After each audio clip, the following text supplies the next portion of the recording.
The hadith where the Messenger sallallahu alayhi wasallam, he says, whoever from amongst you sees evil, then he should change it with his hand. Changing it with your hand, the condition for that is if you have authority. So if you are the ruler of a land and you see some evil and you're the ruler, then you can tell the people, stop this, and change it with your hand physically. Or if you've been given power, like you're the police or the likes, mathalan, in a Muslim country.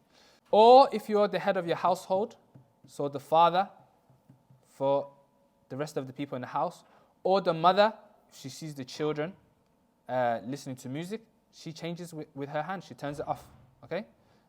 Likewise, if a person is at the head of a school, for example, a madrasa, Islamic school or Quran school or wherever may the case be, if a person sees something haram, then he's able to change it with his hand. So the condition to change it with your hand is that you have to have authority, permission to do so. As for if I see Zayd, a Muslim brother walking in the street and he's got a cigarette and it's haram, and I say the Prophet ﷺ, he said, whoever sees evil, then let him change it with his hand. And I go and I take it from him and I put it on the floor and I stamp on it, say, Taqillah ya akhi. That's not allowed. You're not allowed to do that because you don't have no authority over him. And it will cause more harm than benefit. He'll probably fight you back. Okay? So there's more harm than benefit. So what do?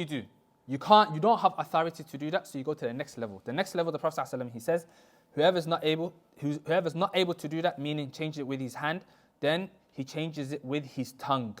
And this is something that we're all able to do.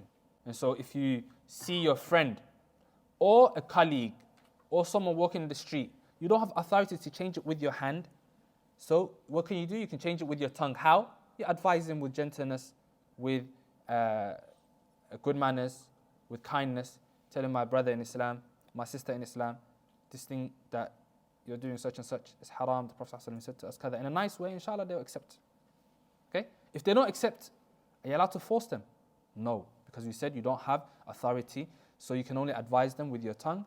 And if they accept, alhamdulillah, if they do not accept, then you've conveyed. And the least is if you're not able to do that, then you change it with, or you hate it with your heart. That's the least. Sometimes it's too much. You can't. You're in city center and there's a bunch of Muslims and everyone is doing something haram, for example. Or there's a whole concert of people and they're all Muslims.